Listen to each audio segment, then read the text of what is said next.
Čia trumpai, kam kanale, kuriame daugiausia kalbama apie senovinius visokius veidrodinius fotoaparatus, prireikė pakankamai modernaus, kaip sakyti, šiuolaikinio fotoaparato.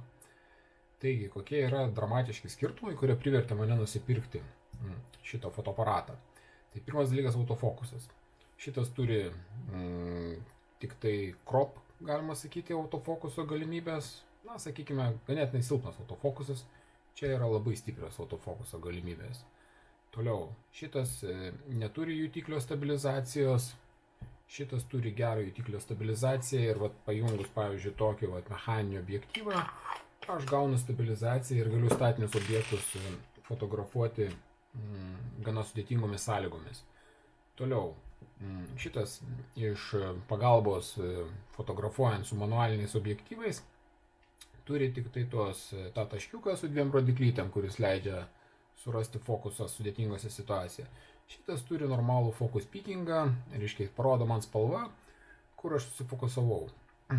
Toliau, prie šito adapteriai, svetimiem objektyvam yra neypatingai geri, o prie šito Nikono galima prijungti, pavyzdžiui, čia yra Fotgos adapteris M42Z, jungiam visokius keistus objektyvus, džiaugiamės, aš tą labai mėgstu. Na ir paskutinis dalykas, man tenka kartais pafotografuoti reportažą, tai jeigu su šituo aš galiu pilti kiek noriu ir man iš esmės niekada neužsipildo buferis, tai su šituo jūs galite žiūrėti šitą vietą, matysit buferio kiekis 10, praktiškai viskas, užpildžiau buferį.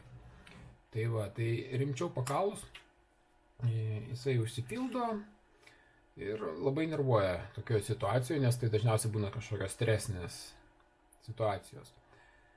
Tai labai trumpai, bus ilgesnis video, kur aš ilgiau pafilosofuosiu, parodysiu biškį gal tos elementus visus, bet kol kas, matote, kodėl aš įsigijau iš esmės tą patį fotoaparatą, bet po 2 kartų.